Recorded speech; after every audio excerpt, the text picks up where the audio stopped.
औज़ुबिल्लाहि मिनश्शैतानिर्रजीम बिस्मिल्लाहिर्रहमानिर्रहीम। अस्सलाम वालेकुम स्टूडेंट्स, उम्मीद है आप सब खैरियत से होंगे। Welcome to new class. Class 9 में प्री नाइन्थ में आपने चैप्टर नंबर 2 में जो दो पार्ट्स थे, real and complex number. Chapter number 2 था रियल एंड कॉम्प्लेक्स नंबर। इसके दो पार्ट्स थे, एक रियल नंबर से रिलेटेड था और एक कॉम्प्लेक्स नंबर से रिलेटेड था। प्रीवियस क्लास में आपने रियल नंबर्स कंप्लीट कर लिया था। अब हम स्टार्ट कर रहे हैं कॉम्प्लेक्स नंबर्स। तो कॉम्प्लेक्स नंबर्स, पहले हम इसको इंट्रोडक्शन कर लेते हैं कि कॉम्प्लेक्स नंबर होते क्या हैं।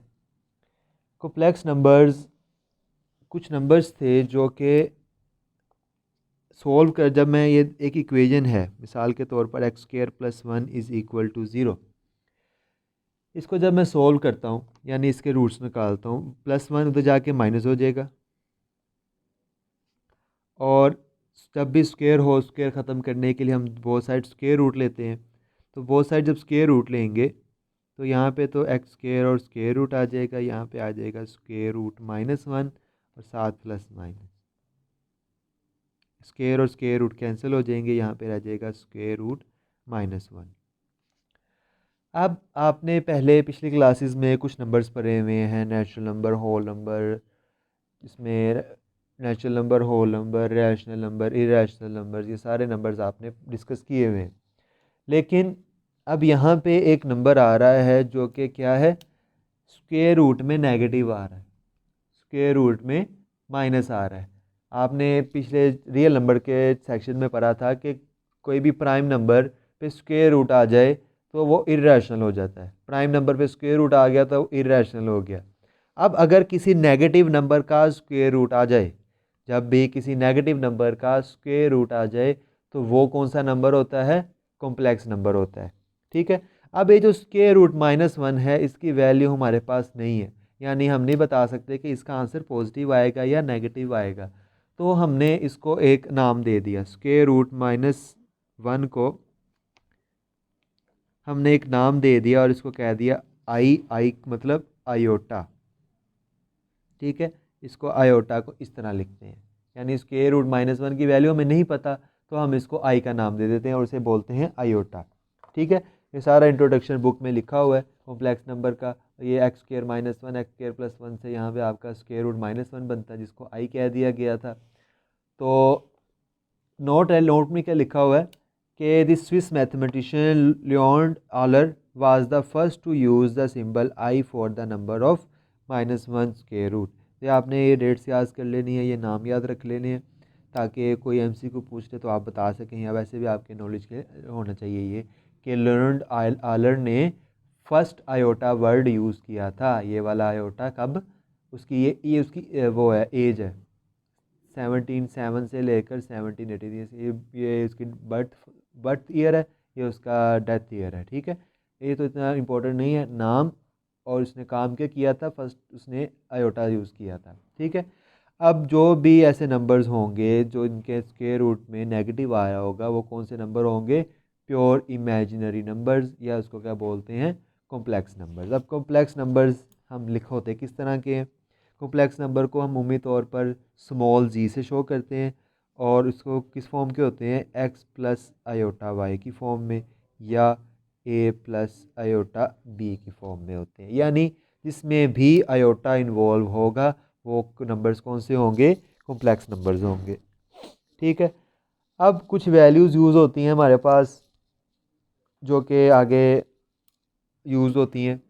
उससे पहले कॉम्प्लेक्स नंबर की जो डेफिनेशन लिखनी है वो आपने ये लिखनी है यहाँ से लेकर यहाँ तक कि a number of the form, इस तरह के जो नंबर्स होंगे a and b are real numbers, इसमें a और b रियल नंबर्स होंगे, is called complex number represented by z। या आपने नोट कर लेनी है डेफिनेशन, और साथ ये भी लिख लेना है सेट ऑफ कॉम्प्लेक्स नंबर यहाँ से लेकर यहाँ तक। ये दो चीज़ें लिखनी है और बाकी यहाँ से नीचे से काम लिखना है, जो ऊपर करवाया वो लिखने वाला नहीं है। अब मैंने बताया कि आयोटा की वैल्यू क्या होती है, स्क्वायर रूट -1। बोथ साइड पे स्क्वायर ले लें तो आयोटा का स्क्वायर आयोटा स्क्वायर आ जाएगा, और जब स्क्वायर का स्क्वायर रूट का स्क्वायर लेंगे तो स्क्वायर रूट ख़त्म हो जाएगा, यानी आयोटा स्क्वायर की वैल्यू आ गई आपकी -1, और ये वैल्यू आपने याद रखनी, iota square is equal to -1, ये आपने याद रखना है। फिर इसका दोबारा स्केयर ले लें, स्केयर का स्केयर आयोटा स्केयर का स्केयर हो जाएगा आयोटा 4 और -1 का भी स्केयर ले लें, दोनों तरफ मैंने स्केयरिंग कर ली। और -1 का स्केयर क्या होता है, आप लोगों को पता है कि जब भी स्केयर रूट में स्केयर में माइनस आ जाए तो माइनस ख़त्म हो जाता है, आयोटा 4 की वैल्यू आ गई 1। ये दो वैल्यूज़ हो गई। फिर तीसरा है कि इधर से मैं दोनों तरफ आयोटा से मल्टीप्लाई कर दूं, iota square into iota is equal to -1 into iota. इसमें मैंने दोनों तरफ आयोटा से मल्टीप्लाई किया, iota square is equal to -1 था, यहाँ भी मल्टीप्लाई आयोटा और यहाँ भी मल्टीप्लाई आयोटा कर दिया। अब ये इसकी पावर 2 है, इसकी पावर 1 है, कंबाइन होकर पावर हो जाएगी 3 और -1 को आयोटा से मल्टीप्लाई करेंगे तो उसका आंसर आ जाएगा माइनस आयोटा। यानी अब आपके पास तीन वैल्यूज़ आ गई हैं कि आयोटा स्केयर -1 के इक्वल होता है, आयोटा 4 1 के इक्वल होता है और आयोटा क्यूब माइनस आयोटा के इक्वल होता है। ये तीन वैल्यूज़ आपने याद रखनी है। यही वैल्यूज़ यूज़ करते हुए हम चलते हैं एक्सरसाइज 2.5 की तरफ।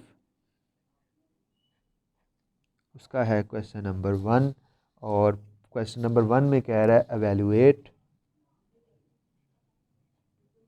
आयोटा 7। एवेल्यूएट का मतलब होता है, एवेल्यूएट यहाँ पे ए भी आएगा, एवेल्यूएट का मतलब होता है कि इसकी वैल्यू फाइंड करें, इसको सिंप्लीफाई करें।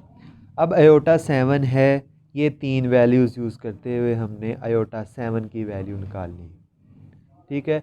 और आयोटा की 4 पावर तक ही यही वैल्यूज़ आती हैं, यही वैल्यूज़ रिपीट होती रहती हैं, minus iota 1 minus iota iota iota minus iota -1 1, ये चार वैल्यूज़ ही होती हैं। आयोटा की जो मर्ज़ी पावर आ जाए वो हमने उनको चेंज करना होता है, इस चार के अलावा आपकी कोई वैल्यू नहीं आएगी।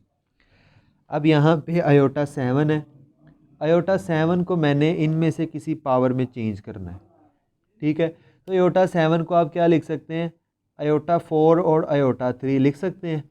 आयोटा 7 को कैसे लिख सकते हैं, सॉल्यूशन करने का तरीका क्या होता है कि पहले हम सॉल्यूशन लिखेंगे, फिर क्वेश्चन एज इट इज़ उतारेंगे और फिर आगे से सॉल्यूशन स्टार्ट करेंगे। इस 7 को मैंने इन तीनों में से कोई पावर्स में चेंज करना है। इन तीनों में से देखें कि 7 को हम क्या लिख सकते हैं, आयोट 4 + 3 लिख सकते हैं, क्योंकि मेरे पास 4 वैल्यू भी है 3 वाली वैल्यू भी है, तो मैंने 7 को 4 + 3 लिख दिया।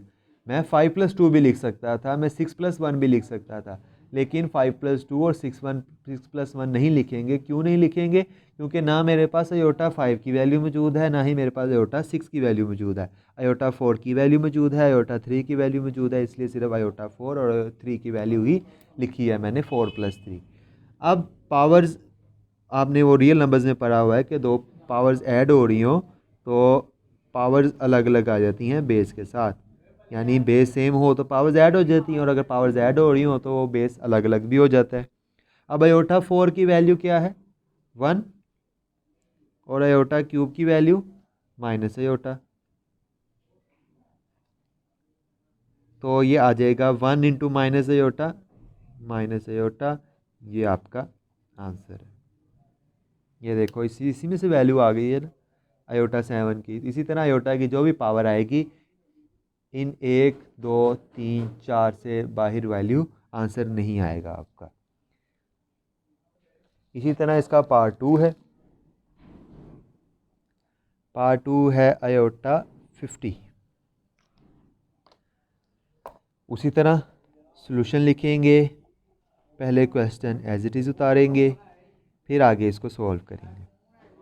अब यहाँ पे 50 है और 50 को देखेंगे कौन से टेबल पे जाता है, 52 के टेबल पे जाता है, 3 पे भी नहीं जाता, 4 पे भी नहीं जाता, क्योंकि पावर हमने 2 3 या 4 बना सकते हैं। तो 52 के टेबल पे जाता है, 3 पे भी नहीं जाता, 4 पे भी नहीं जाता, तो इसको मैंने 2 की पावर लिखनी है। 2 की पावर कैसे लिखेंगे कि जज करेंगे कि आयोटा के पे टेबल 2 के टेबल में 50 कहाँ पे आता है, मैंने 2 लिख दिया। 2 के टेबल 50 कहाँ पे आता है, 2 के टेबल 50 आता है 25 पे, तो 50 को मैंने लिख दिया 2 × 25। ऐसे तो 5 × 10 = 50 भी होता है, ठीक है, वो मैंने क्यों नहीं लिखा, क्योंकि ना मेरे पास 5 की वैल्यू मौजूद है, ना मेरे पास आयोटा 10 की वैल्यू मौजूद है, मेरे पास आयोटा स्क्वायर की वैल्यू मौजूद है। आयोटा स्क्वायर की वैल्यू मौजूद है, इसलिए मैंने इसे 2 × 25 लिखा है। तो आयोटा स्क्वायर किसके इक्वल होता है? आयोटा स्क्वायर की वैल्यू होती है -1 और होल पावर आ जाएगी 25।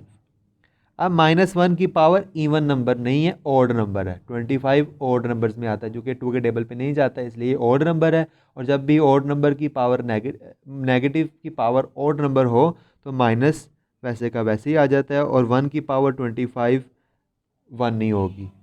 ठीक है, तो इसका आंसर आ गया -1। फिर इसका थर्ड पार्ट आप लोग खुद देख लेना, मैं 4 वाला करवाता हूँ इसका। Minus iota power 8। अब यहाँ पे माइनस आयोटा की पावर 8 है, और अभी यहाँ पे मैंने बताया है कि पावर इवन नंबर हो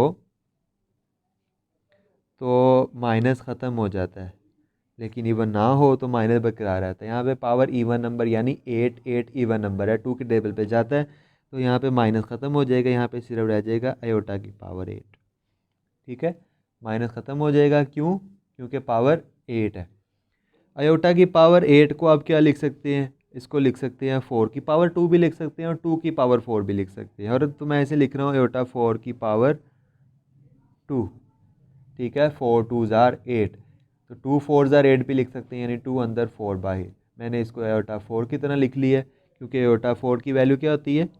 1, और 1 का स्क्वायर 1 के इक्वल ही हो गया, यानी माइनस आयोटा पावर 8 का आंसर 1 आ गया। इसी तरह पार्ट नंबर 5 और पार्ट नंबर 6, 3, 5 और 6 आप लोग खुद ट्राई कर लेना। 3, 5 एंड 6 जो क्वेश्चन है वो आप लोग ये खुद करने हैं। ईजी है, यही तरीक़ेकार यूज़ होंगे। जस्ट आपने उसको पावर 2, 4 या 3 में चेंज कर लेना है और उसको सिंप्लीफाई कर लेना है। बाकी जो लेक्चर है वो आप नेक्स्ट वीडियो में देखें।